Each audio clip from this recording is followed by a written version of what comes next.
నేనే దాన్ని నా కళ్ళారా చూశాను. అంతఃపురం వరకు వచ్చిన దానికి నా ప్రాణాలు తీయడానికి ఎంతోసేపు పట్టదని భయపడి స్వామీజీతో విషయం చెప్పాను. ఎంత పని చేసావురా? ప్రేతాన్ని అటు ఇటు కాకుండా లేపావు కదరా.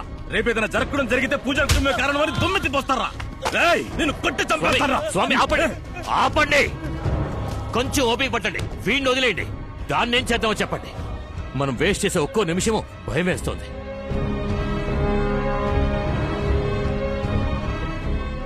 అది మన వశం కావాలంటే దాన్ని ఇక్కడికి రప్పించాలి.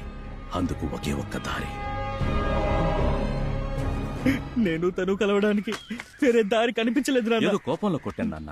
నువ్వు తనని ఎంతగా ఇష్టపడుతున్నావో నేను అర్థం చేసుకోగలను.